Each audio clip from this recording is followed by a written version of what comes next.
তাকদির বা নিয়তি ইসলামের এক নিষিদ্ধ বিষয়। নিষিদ্ধ বললাম এই কারণে যে এই বিষয়টা নিয়ে কেউ কখনো প্রশ্ন করতে পারবে না, কেউ কখনো জানতে পারবে না, কেউ কখনো তর্ক করতে পারবে না। তাকে যতটুক জানানো হবে সে ততটুকুই জানতে পারবে।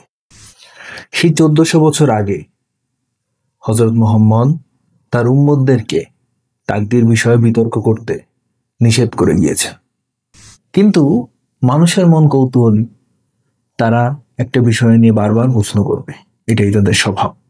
আপনি হয়তো বল প্রয়োগ করে তার মুখ বন্ধ রাখতে পারবেন, কিন্তু তার মনকে কি আপনি আটকে রাখতে পারবেন?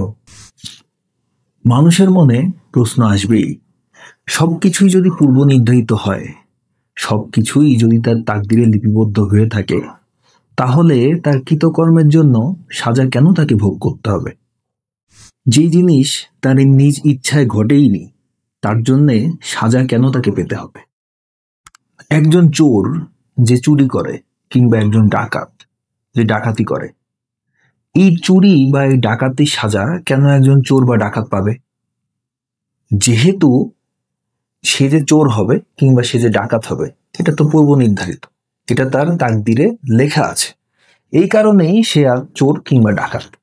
তাহলে এই কর্মফলের সাজা কেন একজন চোর বা ডাকাতকে পেতে হবে? জাকির নায়েককে একবার তাকদির বিষয়ে প্রশ্ন করা হলে তিনি কি উত্তর দিয়েছিলেন, চলুন দেখা যাক। তবে আল্লাহ সুবহানাহু ওয়া তাআলার একটা উদাহরণ দেই। যে ধরুন একটা ক্লাসে একজন টিচার পড়াচ্ছেন 100 জন ছাত্রকে প্রায় 1 বছর ধরে, আর পরীক্ষা শুরুর আগে টিচার অনুমান করলেন যে এই ছাত্রটা এবারের পরীক্ষায় ফার্স্ট হবে, ফার্স্ট ক্লাস ফার্স্ট। এই ছাত্র পাবে সেকেন্ড ক্লাস, এই ছাত্র করবে ফেল। এটা আমি উদাহরণ হিসেবে বলছি। এর কিছুদিন পরে পরীক্ষা হয়ে গেল, প্রথম ছাত্র হলো ফার্স্ট ক্লাস ফার্স্ট, এই ছাত্র সেকেন্ড ক্লাস, আর ওই ছাত্রটা করলো ফেল। এখন আপনাদের প্রশ্ন করি, যে ছাত্র ফেল করেছে সে কি টিচারকে বলবে আপনি বলেছিলেন যে আমি ফেল করব তাই ফেল করেছি? এখানে দোষটা কার, টিচারের নাকি ছাত্রের? কার দোষ? ছাত্রের। টিচার অনুমান করেছেন এই ছাত্রটা বাইরে ঘুরে বেড়ায়, ঠিক মতো ক্লাসে আসে না, সিনেমা দেখতে যায়, এজন্য সে ফেল করবে।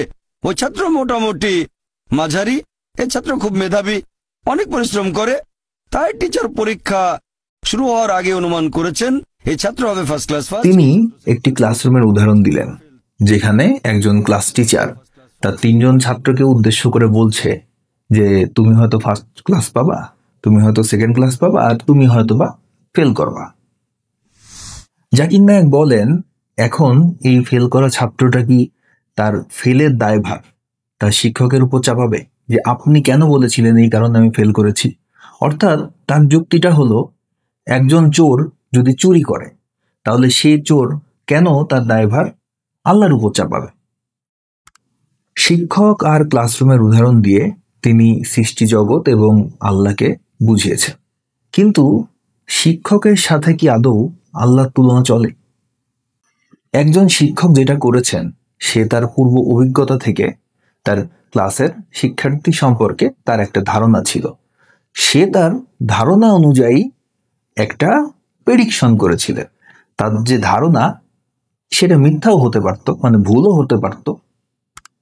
কোনো ছাত্র অসুস্থতাজনিত কারণে পরীক্ষার দিন অনুপস্থিত থাকতে পারত, অথবা কোনো দুর্বল ছাত্র, অর্থাৎ যে কিনা পড়াশোনায় খুব বেশি একটা ভালো ছিল না, সে হঠাৎ করে খুব ভালো রেজাল্ট করে ফেলতে পারত। কে কি করতে পারত, তার কোন ছাত্র কি করতে পারত, তার নিয়ন্ত্রক কিন্তু শিক্ষক নয়। তার শিক্ষক আগে থেকে নির্ধারণ করে রাখেনি কোন ছাত্রটা ফেল করবে এবং কোন ছাত্র পাশ করবে। শিক্ষক তার পূর্ব অভিজ্ঞতা থেকে শুধুমাত্র ধারণা করেছে। জাকির নায়েক তার লেকচারে একাধিকবার বলেছেন যে শিক্ষক অনুমান করেছেন, শিক্ষক ধারণা করেছেন। আচ্ছা, আল্লাহর কি কখনো ধারণা করার প্রয়োজন পড়ে? আল্লাহর কি কখনো অনুমানের প্রয়োজন পড়ে? আল্লাহ কখনো ধারণা বা অনুমান করেন না, কারণ আল্লাহর ধারণা বা অনুমান করার কোনো প্রয়োজনই নেই। আবার ছাত্র ভর্তি হওয়ার দিনই কোনো শিক্ষকের পক্ষে এটা বলা সম্ভব নয় যে কোন ছাত্রটা ভালো করবে বা কোন ছাত্র খারাপ করবে।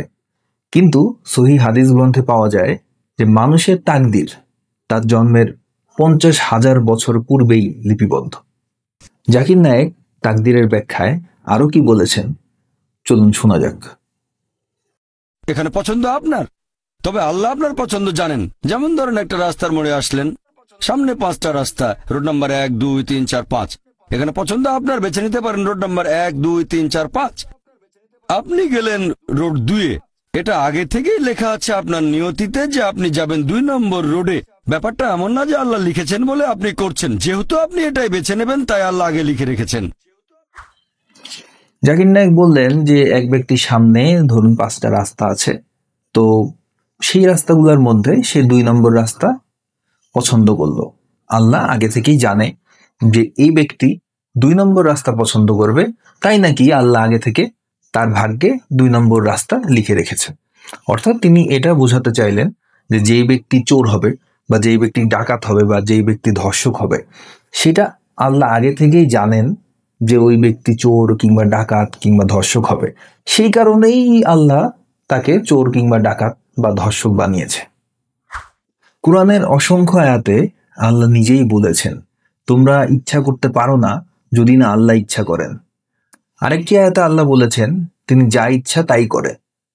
আরেকটি আয়াতে তিনি বলেছেন, তিনি যাকে ইচ্ছা সৎপথে পরিচালিত করেন, যাকে ইচ্ছা বিপদগামী করেন। আরেকটি আয়াতে আল্লাহ বলেছেন, তোমরা ইচ্ছা করো না যদি না বিশ্বজগতের প্রতিপালক আল্লাহ ইচ্ছা না করে। এমনকি আল্লাহ এটাও বলে দিয়েছেন যে শয়তান যে শয়তানিগুলা করে সেটাও আল্লাহর ইচ্ছাই করে। জাকির নায়েক এখানে যে ধরনের কুযুক্তির আশ্রয় নিয়েছেন, আসলে তার বেশিরভাগ যে লেকচার, তার যতগুলোকে যুক্তি বলে মনে হয় সবই আসলে কুযুক্তি। এখানে তিনি যে কুযুক্তির ব্যবহারটা করেছেন সেটাকে বলা হয় false analogy fallacy. False analogy fallacy তখনই হয় যখন দুইটি বিষয়কে এমনভাবে তুলনা দেওয়া হয় যেন তারা একই প্রকৃতির বা একই ক্ষমতার, এমনভাবে উপস্থাপন করা হয় যেন তারা প্রায় সমান ক্ষমতা সম্পন্ন, কিন্তু বাস্তবে তাদের গঠন, বৈশিষ্ট্য কিংবা ক্ষমতা এক নয়। শিক্ষক একজন বাস্তব সত্তা, তার অনেক সীমাবদ্ধতা আছে, তার ক্ষমতা অতি সীমিত। অন্যদিকে সৃষ্টিকর্তা নামক যে চরিত্রটা, সেটা অসীম ক্ষমতার অধিকারী, যে কিনা হও বললে অনেক কিছু হয়ে যেতে পারে, যার কোনো কিছু অনুমানের প্রয়োজন পড়ে না, কোনো ধারণার প্রয়োজন পড়ে না। জাকির নায়েকের এই ধরনের মিথ্যাচার, গোজামিল দেখে অনেকেই বিভ্রান্ত হতে পারে। তবে মিথ্যাচার, গোজামিল, চাপাবাজি দিয়ে সত্যকে কখনো চেপে রাখা যায় না। সকলকে ধন্যবাদ।